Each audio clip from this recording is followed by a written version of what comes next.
So we're going to start with factoring a quadratic expression with the lead coefficient greater than 1. In this case, it's 6. You see the number in front of x squared as your lead coefficient.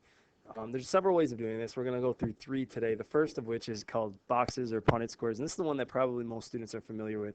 So no matter what method you do, you always start by doing MAF. So what does MAF stand for? Well, that's pretty simple. For an expression ax squared plus bx plus c, m is the product of a times c. So in this case, you see it's just take the front term times the last term. So in our problem, that's 6 and negative 49. B is the a term. And you can see in our case, that's just 7. So that's the first thing we're going to start with here. So m, I'm going to go to my calculator and take 6 times negative, quit out of here, 6 times negative 49, which gives us negative 294. So in my problem here, I got negative 294. A is simply the number that's with x, which so this case is 7. So I'm looking at this, and now I have to come up with factors of m that add to a. So looking at that, that's kind of difficult, and I would need to go to my calculator. So I'm going to teach you a little trick here to find what multiplies to negative 294 but adds to 7. I mean, I'm a math teacher, and that's difficult. So looking at this, I'm going to go to y equals negative 294 divided by x. And this is going to tell us all the factors of negative 294. And I'm going to be able to pick and choose the ones that are going to add to 7. Okay, so here are all the factors. I look at this, so I'm looking at 1 times negative 294, 2 times negative 147. And this way I can add them quickly and see which ones add to 7. And I'm looking at these, it's kind of big, kind of big, kind of big, until I get to 14. I see 14 and negative 21. Those multiply to negative 294, but add to negative 7. So that tells me right there what I'm looking for is positive 21 and negative 14.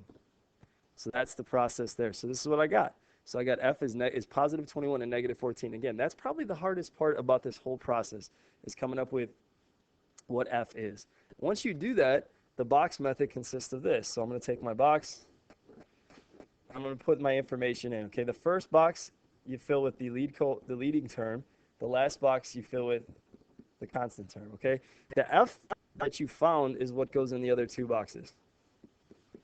Okay, that's how you split up the middle term. So you split up 7x by putting in 21x and negative 14x. And at this point, you simply take out the greatest common factor out of each row and out of each column. Okay, there's a small trick. So I'm looking at this first row. I'm looking at 6x squared and 21x. And I'm thinking, what's the biggest thing that comes out of 6 and 21? The answer is 3. What's the biggest thing that comes out of x squared and x? The answer is x. So there's my greatest common factor out of that row. I look at the next row. And actually, because the first term in that row is negative, negative 14x, I know that what I take out has to be negative. So I look at negative 14 and negative 49, and I can take a 7 out of both of those, but it needs to be negative because it was negative in front. I can't take an x out, so that's as good as I can do. Vertically, so I'm going to look at 6x squared and negative 14x. I could take a 2 out of 6 and 14. And actually, I could take an x out of x squared and x, and I could keep it positive because 6x squared is positive. And then lastly, 21. If I look at my last one, 21x and negative 49. Again, I could take a 7 out and no x. It's positive 7. So this tells me what I have. So factoring this down, my answer becomes 2x plus 7 times 3x minus 7. Okay, so there's my final answer. So hopefully that gives you a quick little recap of how to do Punnett squares with a number in front of the x squared that's bigger than 1. Okay, so let's look at a different method. So the second method we're going to look at, I like to call MAG. Okay, some people call it something different. I call it MAG. And in this method, I started by already providing this because we're using the exact same question. We don't have to go through the process of finding MA and F again. But what I do with F in this case is I split up the 7x using 21 and negative 14. So I got 21x minus 14x minus 49. And what you notice is I didn't do anything different. 7x, I still get 7x. If I was to combine this whole thing back together, it would still just equal 7x. But what I've just enabled myself to do is to take out a greatest common factor out of 6x squared and 21x. So in this case, that's 3x. So if you take that out of each of these, I'm left with 2x plus 7. And then out of here, I could take out a negative 7. And then if I take that out, I'm left with 2x plus 7. So what you notice is if these two things are the same, okay, that you did things correctly. And if those are the same, you're good. And I'm going to take that thing out one more time. So that's now my greatest common factor. I take it out front. And what I'm left with is a 3x minus 7. Just to show that step real quick.